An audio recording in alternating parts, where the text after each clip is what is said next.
Hello friends, welcome to Sobeys home. இன்னைக்கு வீடியோவில் பச்சை சுண்டக்காய் குழம்பு எப்படி செய்கிறதுன்னு பார்க்கலாம் வாங்க. இதுக்கு நம்ம வீட்டிலேயே சுண்டக்காய் நிறைய காய்ச்சி இருந்துச்சு. இதை வச்சு என்ன பண்ணலாம் அப்படிங்கும்போது அக்கா சொன்னால் சூப்பரான ஒரு ரெசிபி. இது இவ்வளோ டேஸ்ட்டாக இருக்குன்னு நான் நினச்சி கூட பார்க்கல. கொஞ்சம் கூட கசப்பே இல்லாமல் அவ்வளோ டேஸ்ட்டாக இருந்துச்சு. ஃபஸ்ட்டு நம்ம போய் தேவையான அளவு சுண்டக்காய் பறிச்சுட்டு வந்தாச்சு. இதை நல்லா வாஷ் பண்ணிவிட்டு காம்பெல்லாம் நீக்கிட்டு இந்த மாதிரி கட்டிங் போர்டில் நான் இடிகள் வச்சுருக்கேன். அதில் இந்த மாதிரி நல்லா உடச்சி எடுத்துக்கலாம். இல்லைன்னா தோசை கரண்டி அது மாதிரி இருந்துச்சுன்னா அதில் ப்ரெஸ் பண்ணிங்கனாலும் இந்த மாதிரி காய் உடஞ்சிரும்.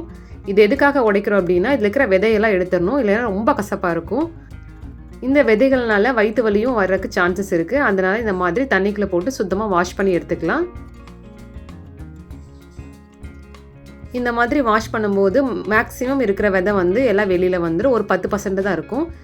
இப்போ இதை நல்லெண்ணெயில் நல்லா இந்த மாதிரி வறுத்து எடுத்துக்கலாம். எண்ணெய் கத்திரிக்காயை நம்ம எப்படி பண்ணுவோமோ அதே மாதிரி தான் இதுவும் பண்ண போகிறோம். பாருங்கள், கலர் இந்த மாதிரி மாறிடணும். நல்லெண்ணெயில் இந்த மாதிரி வறுத்து எடுத்துக்கலாம். இப்போ ஒரு பேனில் கொஞ்சமாக எண்ணெய் சேர்த்து 1 டீஸ்பூன் கடலைப்பருப்பு, 1 டீஸ்பூன் உளுந்தம்பருப்பை நல்லா வறுத்து எடுத்துக்கலாம். இப்போ 2 டீஸ்பூன் அளவுக்கு மல்லி சேர்த்துக்கிறேன். இதையும் நல்லா வறுத்து எடுத்துக்கலாம். 1 டீஸ்பூன் சீரகம், 1 டீஸ்பூன் மிளகு, கொஞ்சமாக வெந்தயம். காரத்துக்காக நான் 4 வரமிளகாய் சேர்த்துருக்கேன். உங்கள் காரத்துக்கு ஏற்ற மாதிரி சேர்த்துக்கோங்க. 1 கைப்பிடி கருவேப்பிலை. இதை எல்லாத்தையும் நல்லா வறுத்து எடுத்துக்கலாம்.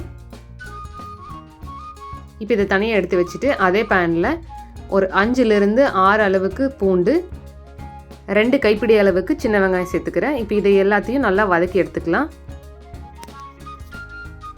தேவையான அளவு எண்ணெய் சேர்த்துக்கோங்க.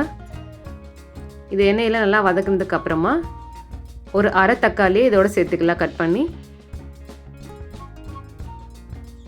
வெங்காயம், தக்காளி இது ரெண்டும் நல்லா வதங்கினதுக்கு அப்புறமா துருவன தேங்காயை சேர்த்துக்கிறேன். 1 கைப்பிடி அளவுக்கு துருவன தேங்காய் சேர்த்துக்கலாம். எல்லாத்தையும் நல்லா மிக்ஸ் பண்ணி வறுத்து எடுத்துக்கலாம். இப்போ இது எல்லாத்தையும் தனித்தனியாக மிக்ஸி ஜாரில் சேர்த்து அரைச்சி எடுத்துக்கலாம். ஃபஸ்ட்டு ட்ரை ஐட்டத்தெல்லாம் அரைச்சிக்கலாம். இது பவுடர் ஆனதுக்கு அப்புறமா இதிலே வெங்காயம், தக்காளி இது எல்லாத்தையும் சேர்த்து நல்லா மைய அரைச்சி எடுத்துக்கலாம். இப்போ ஒரு பாத்திரத்தில் நல்லெண்ணெய் ஒரு 4 டீஸ்பூன் அளவுக்கு சேர்த்துருக்கிறேன். எண்ணெய் காஞ்சதும் கடுகு, 4 டீஸ்பூன் அளவுக்கு வெந்தயம் சேர்த்துக்கிறேன்.